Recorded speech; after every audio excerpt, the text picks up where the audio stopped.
So we've been looking to record this for a while. It's good to finally have you here.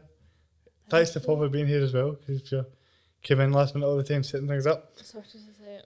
Aye, well. So how's lockdown been for you?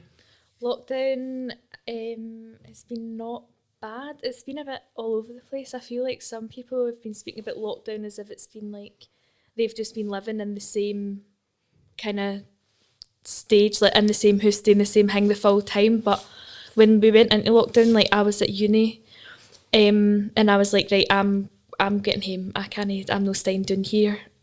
So I gets up to Glasgow and I stay at my pal's house, and then we get told like 3 weeks, and then it was 3 months, and then in June I went back to London, started working, and then I was like, actually no, I'm just going to take a year out. This is too much. And then since then I've been like back at my grand's and then back at my ma's, so I've been all over the place. So it feels like a pure normal year for me, because hundreds of things have been changing, whereas I feel like other people spoke about lockdown as if it's like the living Groundhog Day, but it's been alright. I mean, it's had its ups and downs. Aye. I definitely should have been more productive, but what can we do?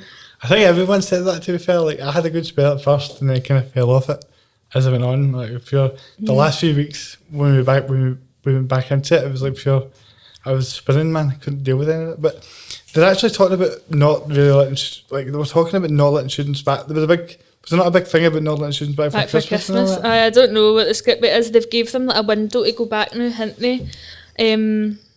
But I don't know. I think it would be a nightmare if I was still at uni right now. I'm glad that I took the year off. Because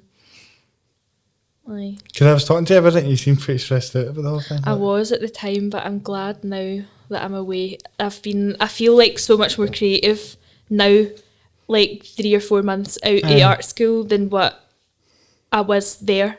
And I feel more productive, whereas in the first lockdown, like I wasn't doing anything, like I was just sitting about eating, playing with the cats, like, but now I'm like drawing every day and like making stuff, like, and I'm being a lot more creative, which I feel like will be better for me in the long run, because that's the whole reason I took the year off, was to like just do things for me and prepare to go back and do my final year.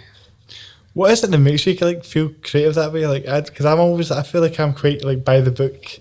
Like I go by schedules and stuff. I'm not very creative. Like, see, I don't know. Like I feel like I'm similar, but I'm a very listy, visual person as it is. Like I can't really get anything done unless I've got it written down on a to-do list with like a wee drawing next to it to be like, that's your life organised. But I don't know. I've just always been a drawer and a painter, and I've always liked colours and that. So I don't know.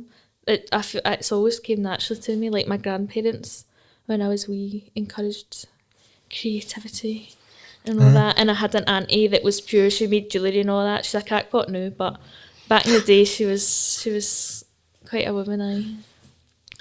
No, you do product design at uni and that. Right? So what is it you're actually wanting to do with that? Like, why have you chosen that kind of? Because I'm always curious, because like, see, I went and done a business course. I done like the first year of it and I was like, I can't do this, like, just because I found it really mind-numbingly boring. Like, I just thought it was like the whole structure of it all was just boring to me.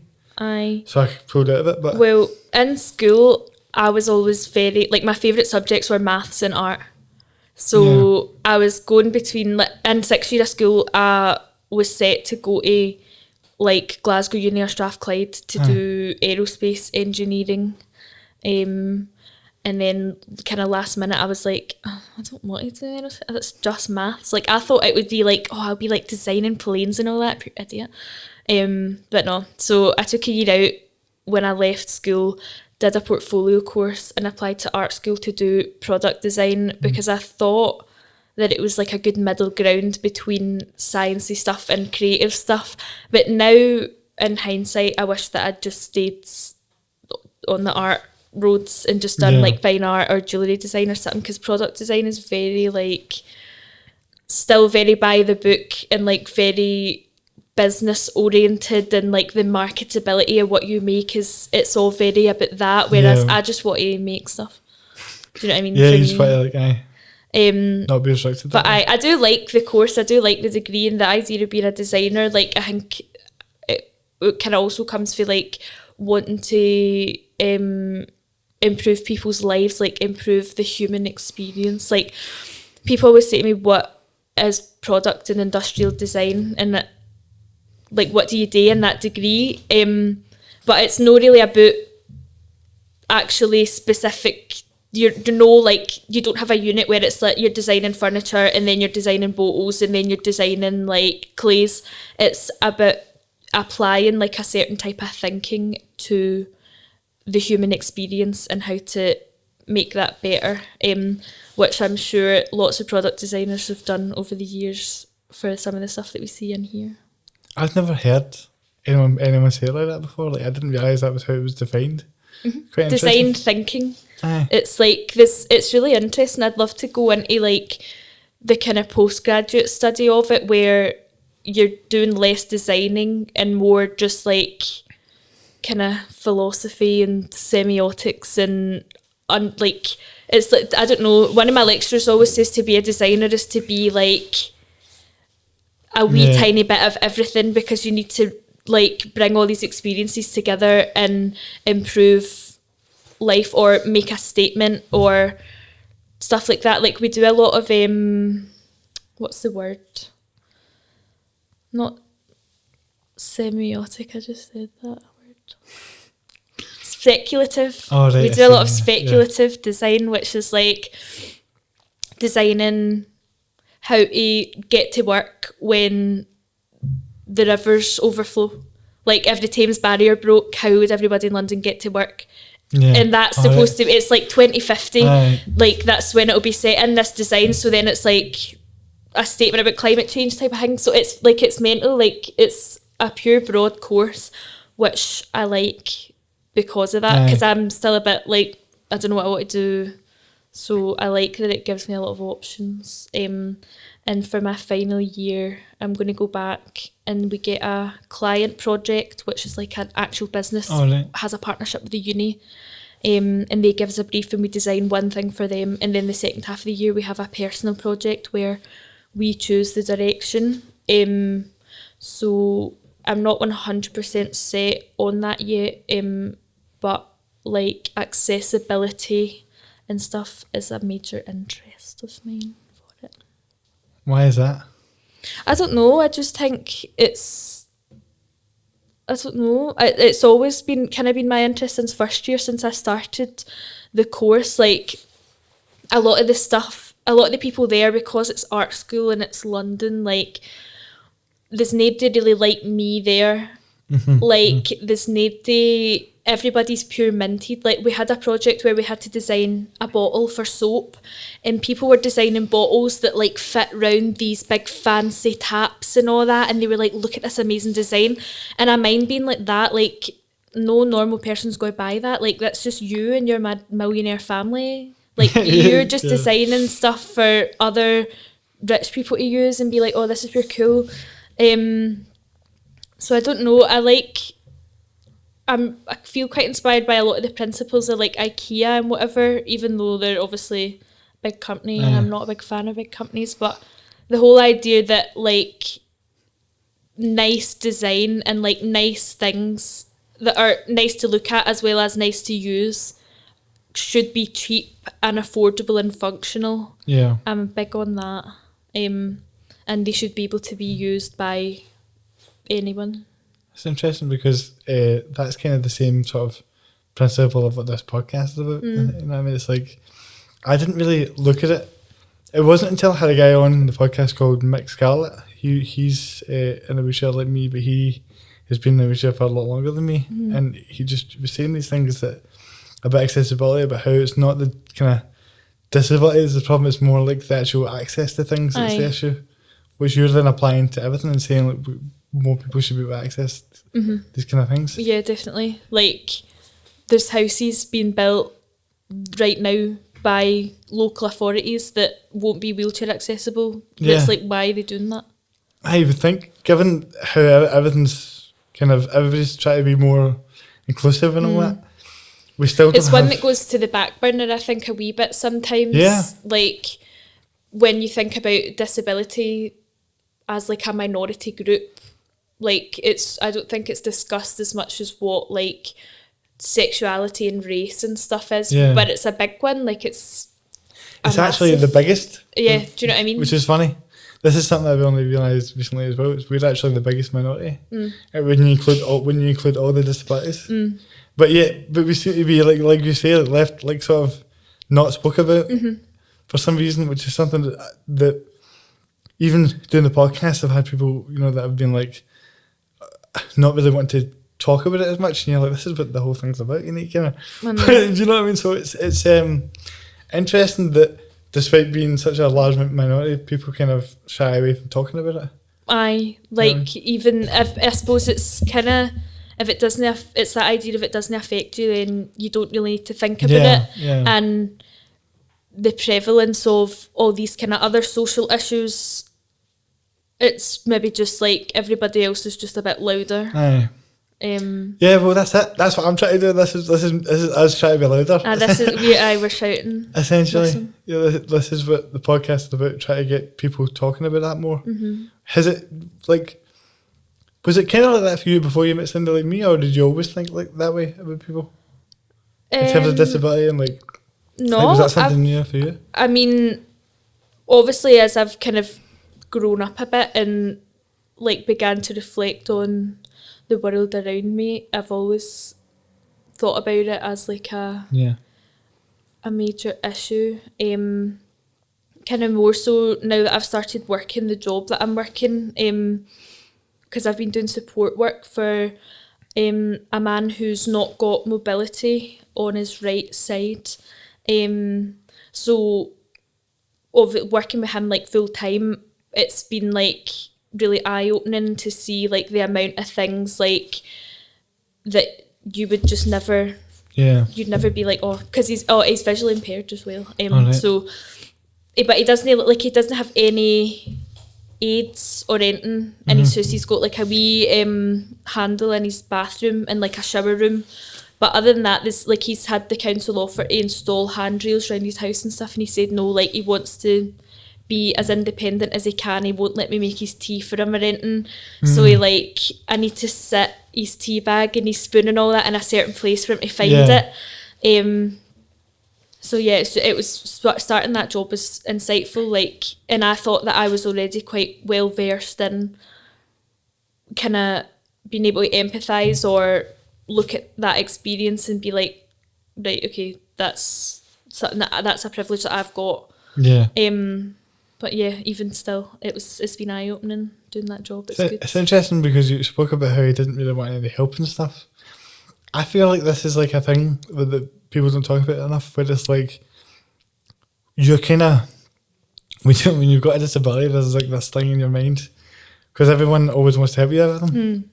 So you start like, but the way they do it is kind of this condescending sort of like. Aye, like, here, come I on. want to help you. Like one time I was going, I don't know how this happened, right? But I was going like in town and just like wheeling about, and I must have fell over something, or the wheel must have clipped something. I went flying out the chair, man. Oh my God. and so I fall off the chair, right? And see this street, nobody was on the street. This street was just me. It was just me. I swear to God, it was just me. There was nobody there. And then see, as soon as I hit the floor, about 10 people who just came out of nowhere, just came flying over. God. And they were like, can I help you? And I was like, give me a minute to compose myself again here. Like, I got up and got on the chair, but like, it was just funny how there was just such a kind of natural instinct to be like, this guy's helpless, we need to help this guy right away. Aye, but it's Aye, exactly. And I think that kind of builds up to be sort of, when you get somebody like you that's actually trying to help him, he's already got that thing ingrained in him. But aye, it's like they're coming for a good place, but it's like, you're clearly a grown man. Like, do you know what I mean? You're no like sitting like you're no like a bug on its back, like that pure carry move. That's it. I mean, look, there are different severities of disabilities, right? I'm not going to sit and say that everyone's got the same ability as me or whatever, but just in general, there definitely is like you get stuck in this mindset of feeling like it's wrong to ask for help because you're showing some sort of weakness. Aye, vulnerability. Or even people that aren't disabled but they talk like they're like that as well. Where people don't like to need others. yeah, and that's something that you realise throughout a lockdown that you kind of do enjoy company. That's like individualism as well, but into like it's just the society we live in. It's very, and being independent is like this big massive deal, and you need to be a strong independent person that doesn't need MD, doesn't need help for MD. Like that's pure pushed, but there's nothing wrong with having like a network, a support network, like people who you use for stuff you need, like emotionally and physically or whatever. Like that is a good way of putting it, because I feel like everybody, like you say, it's very pushed, but also that to me seems kind of goes hand to hand to why we have so many mental health problems all the time. Because everyone's trying to deal with everything themselves. You don't want to ask for help. Do you know what I mean? Like I've done that as well, where like I remember talking to you about it, where I got myself into a place where I just went so long without asking anyone for help. Aye. To where now I just tell everybody everything. Aye, the idea of asking for help was unthinkable, but it's good to break that. Yeah. Obviously, as a guy, that's a lot harsher as well, because it's like you've got the whole don't want to show vulnerability on top of like maintaining like this whole big like persona. Whereas a woman, like, I feel like it's probably easier to just be quiet. Go about your day. If you're feeling rotten, don't want to ask for help. Like, why do you think that men struggle with like mental health and things like that? Apparently more in terms of not being able to speak about it as much. Well, it's like masculinity, isn't it? Like, it's boys don't cry. Like, stop acting like a wee lassie. Like, stop acting like a wee pansy. Do you know what I mean? Like, that's what Waynes get told, like, even if not as harshly as that, but some as harshly as that. Like, it's just the negative effects of the patriarchy, like the bad stuff that happens to women through society because of how it's set up, that affects men as well, like through things like mental health, and this kind of desire to be like a breadwinner and a provider. It's a lot of pressure, as well as people encouraging you not to show emotions and vulnerability, and the only time you can grieve is if your football team lose. Like, do you know what I mean? That needs to be changed. Like the way that we raise children, especially boys, needs to be different for that to have any. It's almost like for women to get like treated the way they should be compared to how they have in the past. Like, in order for that to happen, men need to be raised better. You know Funnily enough, I would say there's only so much women can do. Do you know what I mean? There's only so much that we can only like tell our stories about like assault or like harassment or whatever so many times. Like, if it's still happening, it's still happening. Like, the men need to full on all guns blazing, like, it seems like people actively actively like challenge that. But it seems like there's this thing of we're against each other rather than working with each other. Mm-hmm. And you see that on like social media especially nowadays as well. I think everything is so polar. Yeah. With everything, like Tory, Labour, like Brexit, not Brexit, like everything is so like you're on one side or the other, and because of social media, like if you say one thing and that thing happens to be misinformed, and then you'll get dogpiled. Like, people will be like, you're horrible, blah, cancelled, and then because they've said that, and if they don't want to go back on it, it kind of is more polarising. Like, it widens the gap. It makes it more like we're against each other, when everyone, I think, should just be working together and holding hands. But obviously that's one can dream. It's like you're allowed to have grey in it as well. It doesn't have to be all black and white. you know, people are too, you know, we're talking about the diversity and things. Do you get that on like social media a lot? Where like, because you're quite, you know, you say a lot of things on Twitter and stuff, right? And I always think that like I don't say much on social media because I feel I just like spew my thoughts. But like that's what I'm saying. Like, see, I wish like more people could be like free enough just to say what they think and post it.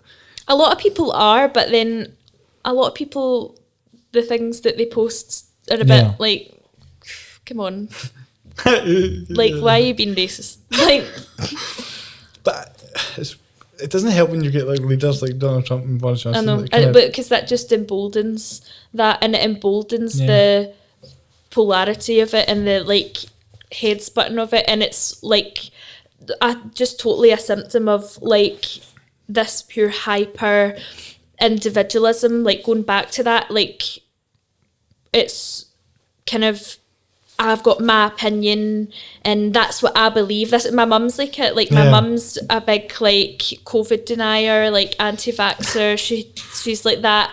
My Waynes won't be getting the vaccine and all that. And I'm like, speak for yourself, because literally inject me right now. Like I honestly, like. But whenever I bring it up to like a presenter with all the information, I can present her with the like information.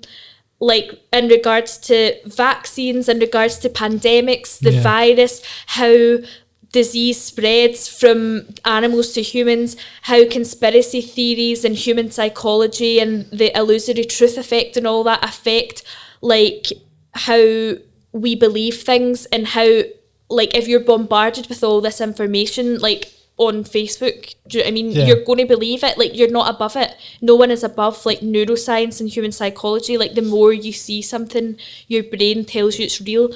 And she's like that, but that's just what I believe.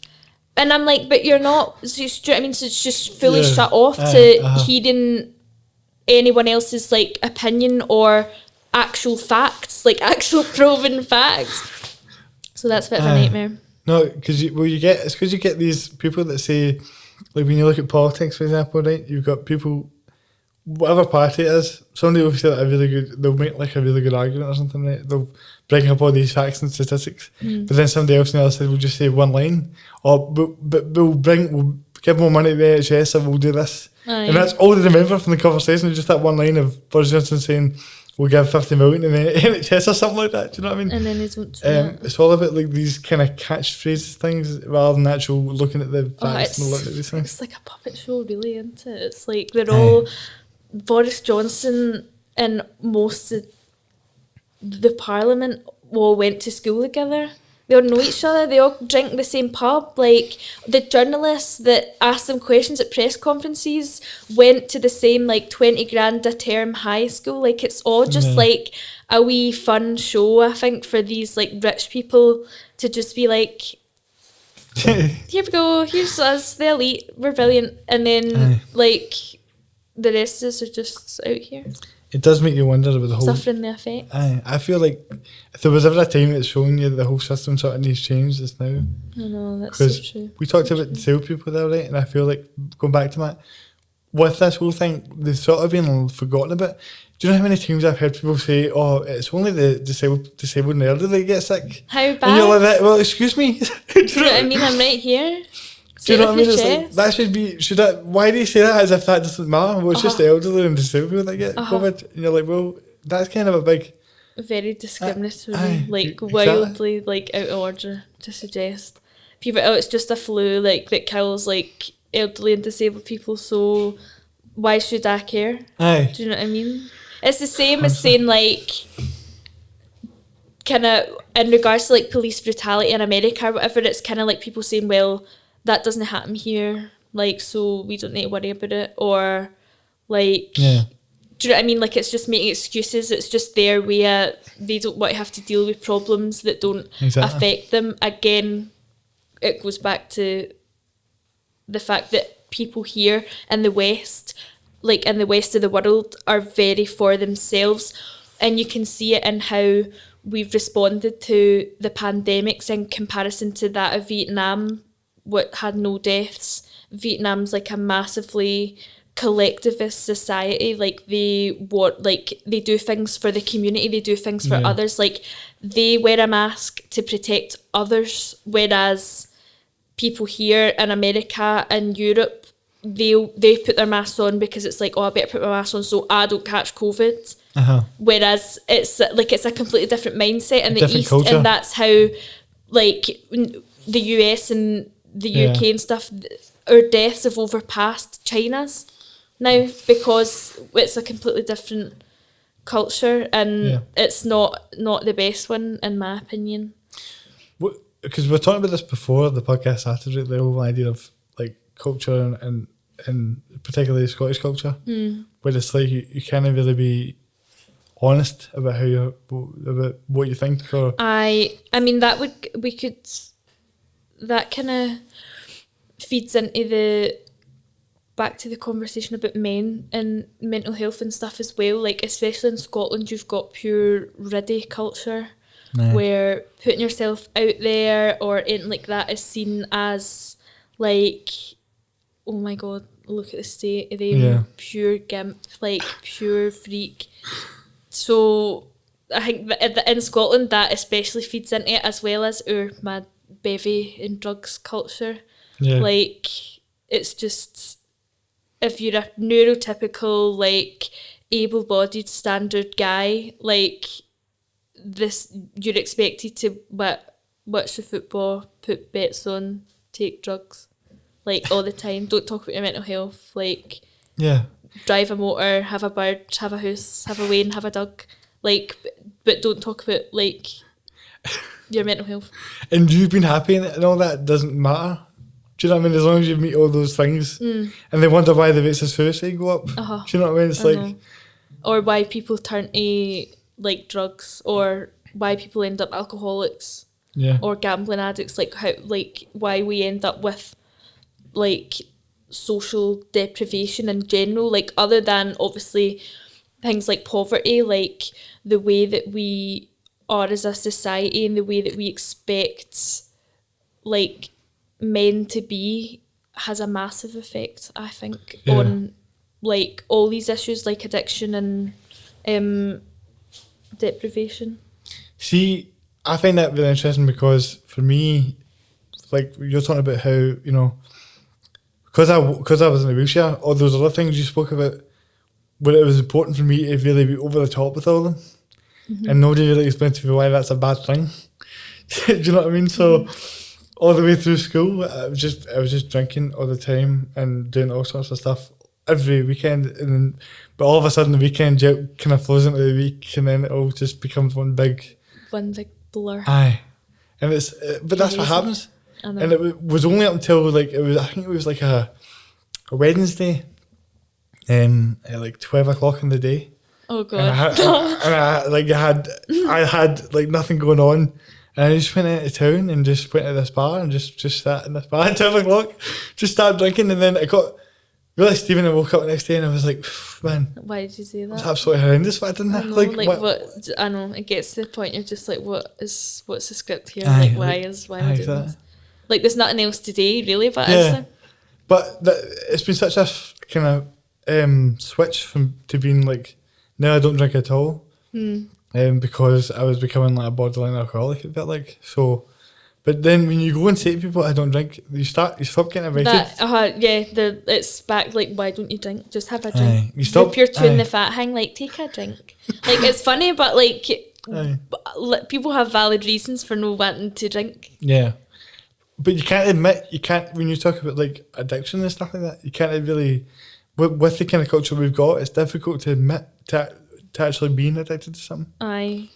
So like, you know, so like I felt like I couldn't admit that I was addicted to alcohol. Do you know what I mean? So it was like, it's hard. But I feel like that's more of a guy thing as well, to be fair. Yeah. Like a man, I think, would feel a lot more restricted. But then there was something on ITV News the other day about women gambling addicts and how gambling addictions in women have shot up in recent years, and it's been difficult for women to come forward because that's seen as such a male thing.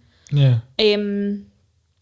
But I think any kind of addiction is when you're addressing it, or if you have to bring it up with anyone, it's always going to be difficult, and it's such a stigmatized thing. So that goes along with so many other things. Do you know what I mean? Because if you've got an addiction, you're more than likely going to have like mental health problems on the side, maybe chronic health, like chronic physical health problems on the side from that. So yeah, it's a difficult one. It's kind of I feel like the biggest issue with it is like a lack of education on it. Because when you're younger, they just say, "Oh, you can't drink till you're 18," and you're like, "Why?" And nobody really says like, "Well, this is why," because all these different things that we just spoke about, like addiction and how it can potentially be in your life. The education on it is very surface level as well. Yes, like it'll exactly. be like, don't drink because you'll get addicted and die. Like, but it's like no one actual goes into like why you would choose to drink, like why people drink, what the effects of it are, like how it's a depressant and how like I don't know. No, but it's like that's what you're saying. That all makes sense. Like, why are we not talking about the fact that these things have that effect? And it can, because for me it really was a depressant. It wasn't so much I couldn't deal with the fact, like I could deal with the hangover. It wasn't. I'm young enough still to deal with a hangover, I think. Right? I don't know. I'm jealous because I'm not good at dealing with them. I used to do back-to-backs every weekend, man. It was That's total disgusting. time. I know it was terrible, but but at the time I was enjoying it. But what I was not realising is, like, see, alcohol. Like, my pal Darren was on, and he put this really well, where he was saying it kind of poisons me. Like, it's not so much anything to do with the physical effects, as more so as it's like it just puts you on after the first few drinks. Like, even it's like Dutch courage. You feel better until you don't, and then you chase it. Yeah, exactly. And so for me, it became this endless thing where I couldn't fulfill that. Do you know what I mean? I just kept chasing it, and that's what happens to these people, is you don't get to actually learn about why you shouldn't be doing it and all that. But see, when we were talking about, just as you were saying that, it made me think about something. When we were talking about how, obviously, the effects of men, what they've had to deal with and stuff like that, but you were saying about how there's only so much women can do until men actually start changing their attitudes towards the whole thing. But do you think, like, you know how everybody's kind of coming out with these different stories about things that they've went through and abuse and all that? Do you feel like that's helping women and helping open a different kind of conversation, or do you feel like it's kind of going roundabouts a bit? I don't know. Sometimes I'm optimistic, but then sometimes it does feel very roundabouty. Like, there's been a good few like periods of time where, like, do you know what I mean? There's been a good few like Me Too movements, like, and Me Too kind of, it's spoken about quite a lot, and then it kind of dies down, and then it gets brought back up again, and then it's all the same conversations that happen the same way. Like Black Lives Matter, that was going about in 2016 when Eric Gardner was murdered. Like, and it's still the same conversations that we're having, like, back and forth. I do think it is getting better because it seems to be picked up more, like, in the mainstream now. But again, the culture that we're in, like, it goes back to that idea of polarity, and a lot of people aren't opening their minds enough to hear other people's stories and opinions and what they've got to say. And a lot of people are, because this society does make you, like, puts you into this persona, like, if you're this masculine man, like, you find comfort in that, like, and if you see someone, like, saying that that's a bad thing, or that masculinity is a bad thing, or men are trash or whatever, like, that feels like a personal attack on you because you've made this such a huge part of your identity. So it's a bit like actually changing what it means to be a man in a sense as well. Yeah, like, I think so. I think we're very past, like, the idea of, like, the nuclear family and stuff. Like, post World War II, like, you'd have a man out working 40 hours a week and a wife at home doing domestic labour for 40 hours a week, like cooking and cleaning and looking after the wains, which without them doing that, the men wouldn't be able to, wouldn't be able to go to work, because who would do it for the guy? Like, that full design was needed at the time, like post World War II, but now it's like you can't do that. Housewives are obsolete. Like, it's like if your parents work, both your parents work. Like, it's outdated. Like, the idea of men being providers and women being like childcare givers and whatever, it's outdated, and we're still just suffering the effects from that idea today because we've not kind of actively challenged it.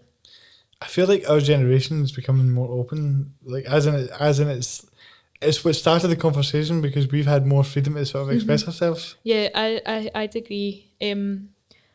It's just more, is everyone's opinions going to stay the same, like, from this generation, or as they get older, are people going to start to kind of slip through and stop? Do you know what I mean? Are people going to get good jobs and be like, oh, right, okay, well, I don't need to just think become about that. like part of the establishment? Yeah. Like, or is there actually going to be change? And do we have enough time to make the changes required? Because climate change is I think she's going to melt us away quite soon. So I don't know if if our generation might be the key one. Climate change, right? I don't know much about it. I'm not going to pretend to be that know much about it. Like, I'm not going to sit and pretend It's to a be an big expert on deal. it. It's worse than what you think it is, I promise. So how bad is it? It's really bad. It's really bad.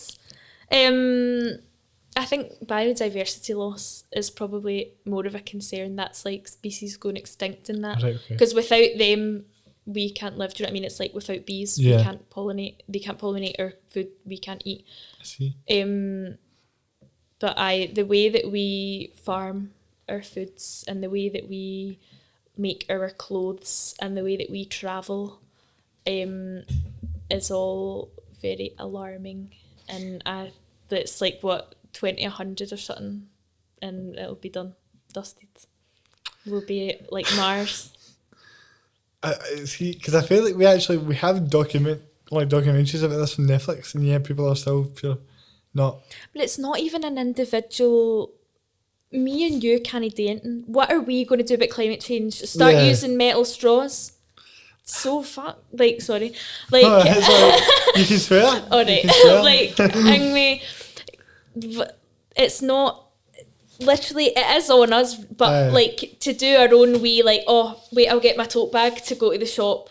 Like, it's not on us to be like, oh, let's stop like spending trillions of pounds on like testing nuclear bombs and testing fighter jets and all this. Like, it's the biggest polluter in the world is the US military. The US military, just the US Army, pollutes more than any country, more than China. And China's obviously like the pure main industrial like powerhouse of the world. How do you know that? Like, what's that based on? Just what do you mean how that? As in like just in case they put out the most carbon emissions. See, do you want me to get a wee statistic so I'm actually, not like pure? I genuinely didn't know that. But also it's not 3% of the US military's budget could end world hunger.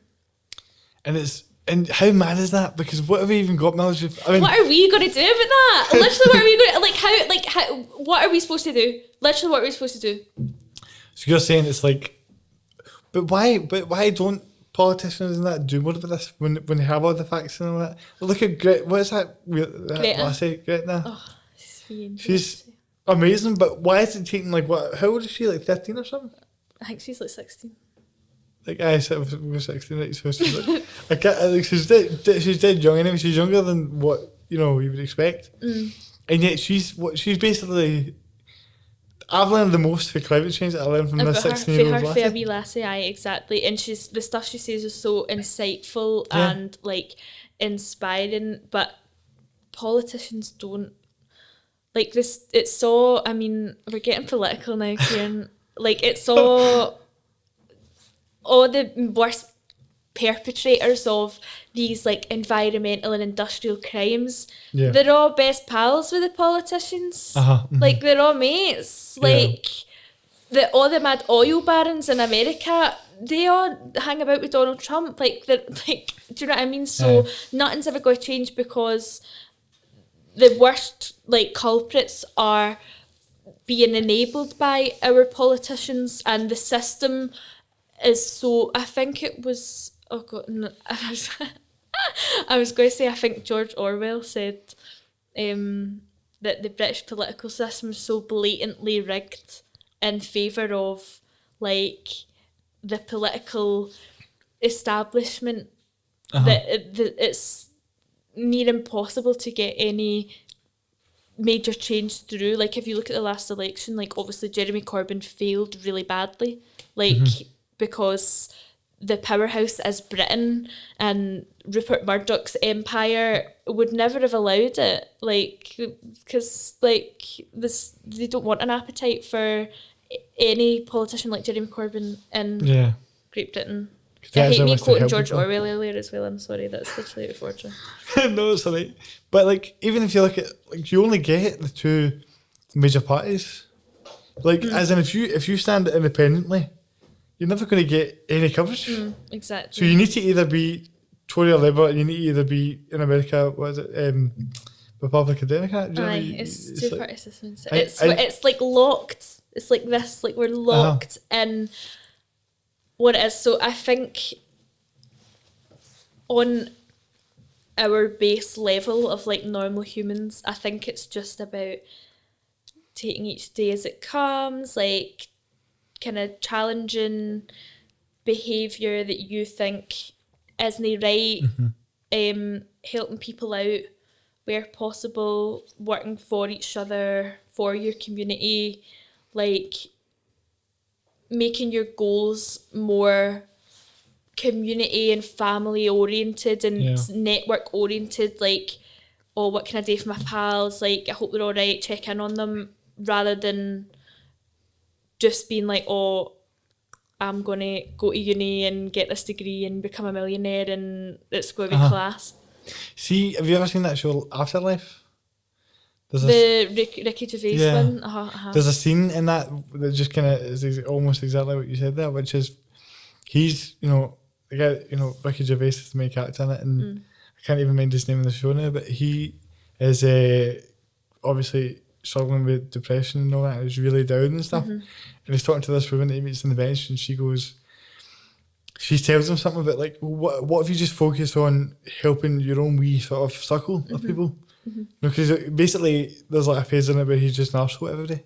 Aye. Well, people say, like you hear all the time, humans are dicks, humans are arseholes, humans are the worst. It's human nature to be competitive and fight against it, but it's not. Like, it's not. It isn't. Like, it's never been the case. Like, if you go back to the very first humans, like, from what we know about them anyway, they were communities, like that. Exactly. Like babies were looked after. A mother never looked after her direct baby. Like all the women or the people in the tribe or the village or whatever would like look after all the wains. Exactly. Like we've always been, or not always, but we've naturally, I think anyway, human nature is like nurturing and caring, but we've just got lost along the way. And if you raise a child to only care about itself or only be focused on its own goals,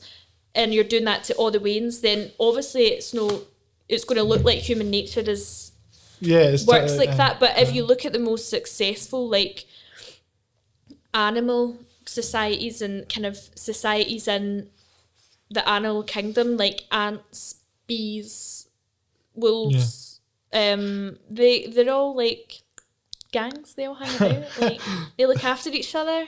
They're strong. Do you know, I've never heard that comparison before. That actually does work really well. It makes a lot of sense. See, these are things. You have a different way of thinking about things that I wouldn't really understand. Do you know what I mean? Yeah. But even when you were talking about that other country before, I'm forgetting the name now. But you mentioned a country that kind of, they didn't have any COVID cases because they all worked together. Oh, Vietnam. They did have COVID. They never had deaths. Yeah, deaths. So, but That's because in January, obviously COVID came China late December. Yeah. In January, Vietnam made masks mandatory everywhere, full lockdown, shut the full place, paid everybody, make sure everybody, like, paid everybody a proper amount of money, no 80% of their wages, or do you know what I mean, like, no giving renters rent breaks and only landlords mortgage breaks and that. Like, they made sure everybody was looked after, the same as New Zealand, like, which obviously would have a more similar culture to Great Britain through connections and stuff, but they still did a really good job, like, because they made sure everyone was looked after, whereas we were, like, this country was very focused on, oh, when can I go back to the pub? Yeah. Like, when is this going to stop not benefiting me, rather than, right, we need to make sure everyone is safe and sorted. It kind of shows you, when you see those kind of things, you start realising how big a problem this sort of kind of culture is. Mm-hmm. Like, it's almost like everyone's like, oh, it's a laugh getting Boris Johnson and Donald Trump, that's funny. And then the global pandemic starts and you realise how important that is. I know. You can end up lost in this. But I was going to say, when you were talking about that, my whole thing, people ask me about politics, right? And I was like, what party are you with, whatever, right? And I'm always thinking, well, it doesn't really, why does it even matter? Like, it should just matter, like, what's the best for people? How can we help people? How can we work together to help people? That should be, like, the biggest thing. Yeah, like, when people talk about politics and they start talking about the economy and all that, I'm like, that's fake. That's, like, actually fake. Like, this is numbers on a screen. Like, this isn't real. You don't need that. Like, why are you talking about the economy when there's Waynes that can't eat at Christmas? Yeah, exactly. Like, why? Exactly. Like, it's do you know what I mean? I just feel like it's dead. Obviously, this is the world we live in. We can't. It's not going to change overnight. But, like, upon reflection, it's a bit like, Neil, it's quite shite, isn't it? Like, but it's so, like, though, you've got a debate in you know, Parliament about whether or not you know, we should be feeding kids and all that, like free school meals, and you're like, why is it even of a discussion? That should just be like, of course we're doing that. Why is it even got to the point that that's a discussion that should be had? Like, exactly. why is, like, in 21st century Britain, like, is there we're one of the richest that countries in the world, do you know what I mean? Seventh richest, and there's Waynes that can't eat. Like, there's Waynes, like, there's Waynes on, like, my street that aren't going to have, like, the Christmas dinner that the average family are going to have. Like, and I don't even stay in that bad an area. I mean, it's Springburn, but the street's alright. It's mostly pensioners and that. Well, I mean, Springburn is a bit rough. It's alright. It's not that bad. No, I'm kidding. No, I know exactly that's what it should come down to. Like, surely as a politician, when you first go into it, your goal's got to be. But it comes back to what you said. Helping people. It's all because it's not like people. There's generally people who want to be politicians for the 80 grand a year. Yeah. In the position of power. Like, there's people who want that more than what they want to be a representative of their community. But it's also, like you said before, most of them are coming from really rich families and really rich backgrounds, so they're already like a million miles out of touch with the working class to begin with. Never mind actually getting in and making a difference about it, and they end up just not actually helping the people that need the help, and the richer get richer and the poorer get poorer. That's it. What's and new? Hopefully Nicola Sturgeon's listening to this. But I'm actually trying to get her on as well. That would be quite cool. But, what, to get Nicola Sturgeon I've messaged her because I've messaged her. I've gave her a wee text. I've just been like, Nick, because listen, see, after all this COVID, I need to get you on. No, it's because, see, like, I know we spoke about this a while ago, right, but I know people with disabilities that haven't left the house, like, since February. And I'm just like, imagine not being able to leave your house for that bit of time. Well, this is the same. The guy in my work, we've only been out once together because it was a nice day. We went to Dalmuir Park for a walk. But he the full of lockdown did not get out the house, and it was just a shame. Like, he's got like a ground floor, 1 bedroom house. Like, Exactly. do you know what I mean? You can't even imagine how that must be.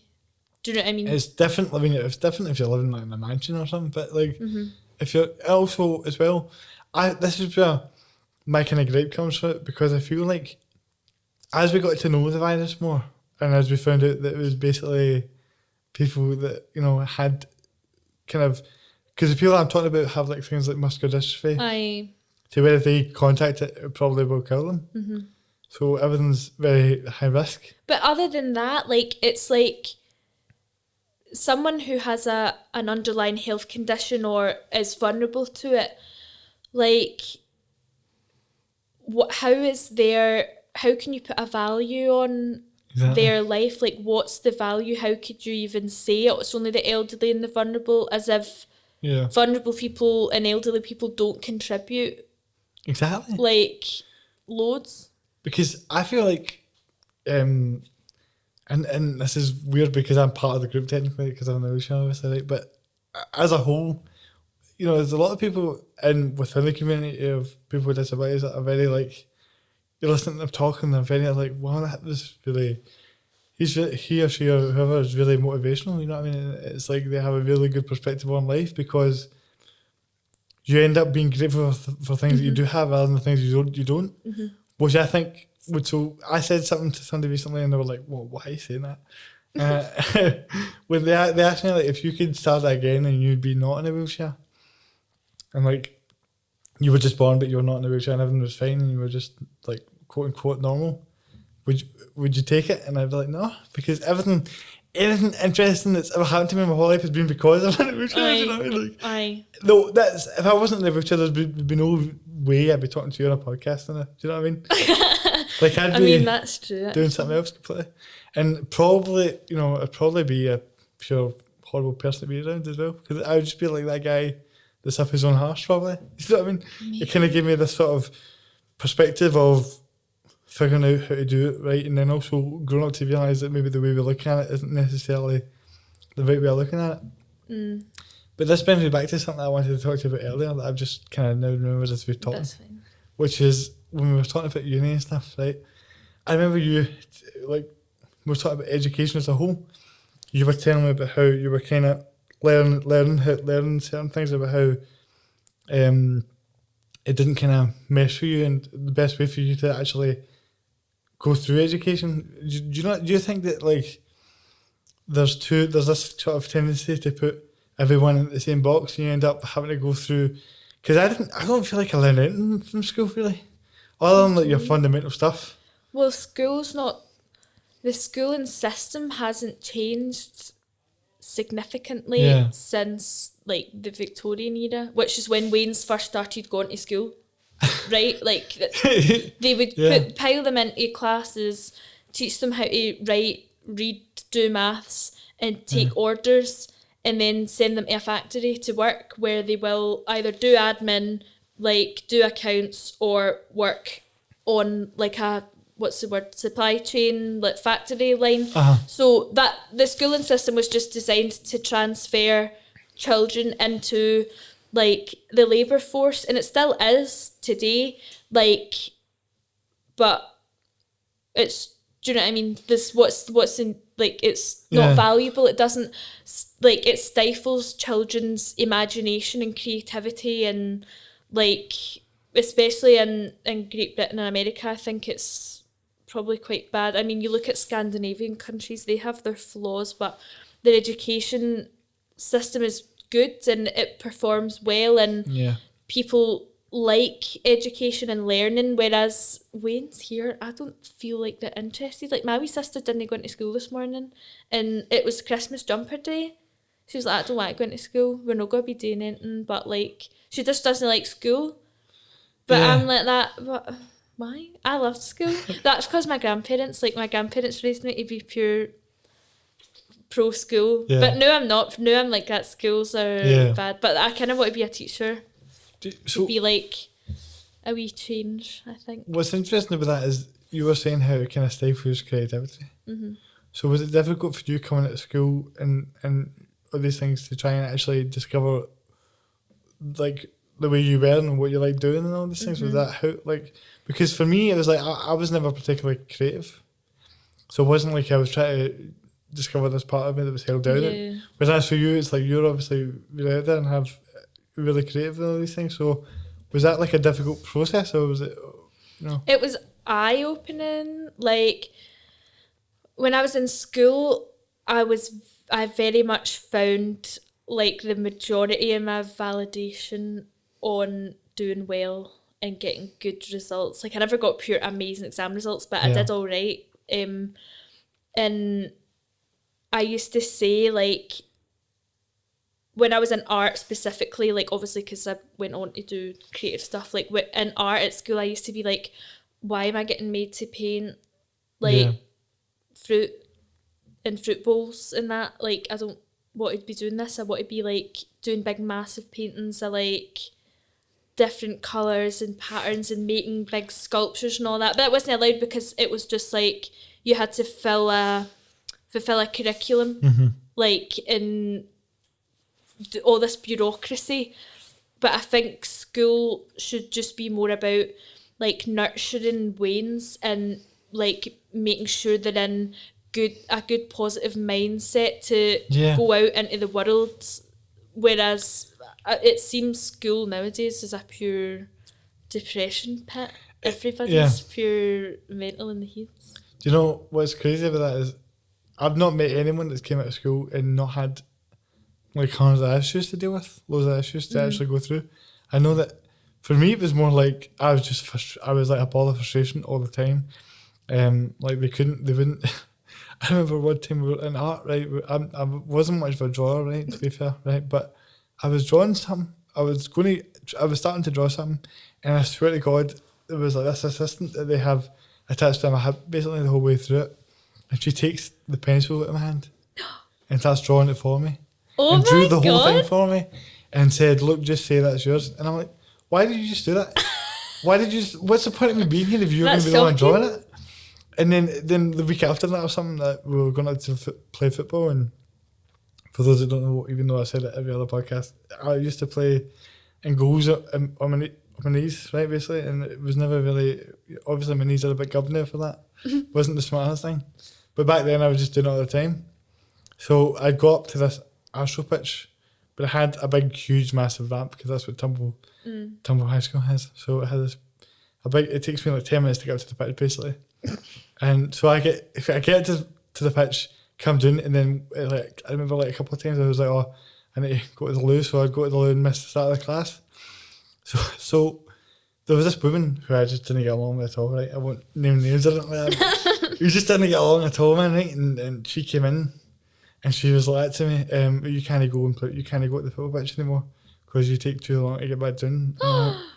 And I'm like, so what am I meant to do while they're all up there like playing football? Do you know what I mean? How are you supposed to find your joy? So I just had to stay. So it was like a week went past where I just spent my whole week with my pals are up in the pitch and I'm just floating about the cafeteria. Oh my God, and then, that's shocking. But then one day, like I don't know what happened to me. I just let loose on her.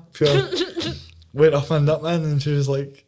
And then I was like, this isn't it, because I don't know what happened. Something must have just happened to me where I was like fed up with it.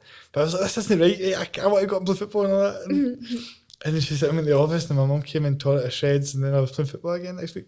But the point is, right, is the whole system's kind of designed to make you feel like you can't do something, whether it be from a creative standpoint or whether it be, you know. It's like for the convenience of the school, for the convenience of you getting to your English class to write essays. Like, fair play, you need to learn how to write and articulate yourself, but like that joy that you get from playing football with your pals is so much more valuable for your development. Yeah, exactly. That is the biggest thing about it, is the development thing. I was talking to somebody the other day and we were talking about how personal development could be like a really important thing for schools to start talking about. It should be a core subject, I think. Like, I went to All Saints, so it's Catholic school, so you got core RE and core PE. Yeah. But like then you would get your your wee tutorial like interval classes. What do you call it? Something different. I think for us it was Reggie. like aye, Reggie. yeah, We Reggie, don't call it right. Reggie. We called it tutor. But hang me. We had that, and that was supposed to serve the purpose of wee lessons about like drugs and like society and personal development Yeah. and confidence and all that. But it wasn't like the teachers never done it. I Like know. it should be a proper thing that, like, you know, you get golden time in primary school. Yeah. It could be like that, but for older young adults, like having personal development, like having proper conversations about this with Wayne's regularly all the time, because they need to be hearing it regularly for it to stick. Yeah, exactly. Because obviously when you're a kid, basically everything that you're being presented with is new information, really. Do you not think in 2021, in my opinion, personal development would be a better core subject than RE? And that's a bit of a controversial opinion, because RE was always just like this. It was always just this bigoted guy that was like. Oh, we had a fun one. In Really? All Saints, we had this one that was like so devoted to the Catholic Church. It was mental. And he was like obviously pure homophobic in that, and he would use like plug and socket analogies to pursue homophobic rhetoric or whatever. But he was just a crackpot, man. Like, just completely not what practicing religion should be about. But Exactly. again, I think that's more organised religion. Like, I love going to chapel and praying. Yeah. I love it. Like, I've got Virgin Mary idols in my house. I love it. But I don't put money in the pot. I'm not going to give money to the Catholic Church. They're horrible. Like, organised religion, I think, is an issue. So having it in schools, I think, I agree. It's maybe not the best. It needs a wee updating. What I would say about that, that's really interesting, because I feel like that's the difference between, like, I don't know if you think the same as this, but this is what I think, right? It's like there's a difference between being sort of your textbook religious or spiritual. Like, I feel like I wouldn't say I'm by the book religious, but I feel I definitely feel like there's something that helps me sometimes. You know what I mean? It's good to feel a connection to a higher power, and being raised in a Catholic house, going to Catholic school from a Catholic area, the nostalgia of it is enough, I think, to find comfort in using it to practice your spirituality. Like, I wouldn't even say I believe in Catholic God. Yeah, exactly. Or God as a concept. More, I'm just like, I like the idea of being part of the universe. Yeah, and because that also is like that law of attraction thing. It does feel like the older you get, the more that you go through these things, you experience the fact that it's all kind of together in a weird sort of way that would probably not everything's fully connected. Exactly. It is though, because it's like you've got trillions of cells in your body, and they all work to make you going. We're just that for the full universe. Exactly. That's religion. And, you know, a religion lessons how to finish the podcast, innit? I know, it's guilty. But no, this was really fun. Thank you. I appreciate you coming on, and I had a good time talking to you. It was Me too. It's really fun. interesting kind of conversation. And for somebody that was really nervous before it, you're amazing. I forgot that. I forgot about that. But I'm the same. I've done 18 of these, and I'm the same before every single one. And I'm like, I can't do this. And then we start recording, and we can just talk about it. It's like that public speaking as well, but into like I could give a speech, but before it, I'd be writing it. Exactly. But after it's done, I feel good. So where can people find you on like social media and stuff to keep I up don't with want to what sell you're them. I don't know. Search me, Shandy. Shan. Aye. It's the spelling. See, like, I've got you saved on my phone as Big Mama Celtic. Why? I don't know. I don't know. That's hilarious. I don't know. But I think you said it as a joke to me once, and I was pure. Big Mama Kush is at it again. I might have been affected by something, and I just said to go. Big Mama Celtic. So I might change my socials to that then. Big Mama. You had it. I'm pretty sure. No, you didn't have it. You had something else. But I'm sure we'll be tweeting about this anyway, and you'll see it. Everyone that's listening to this will see. But thank you for doing it. I really enjoyed it.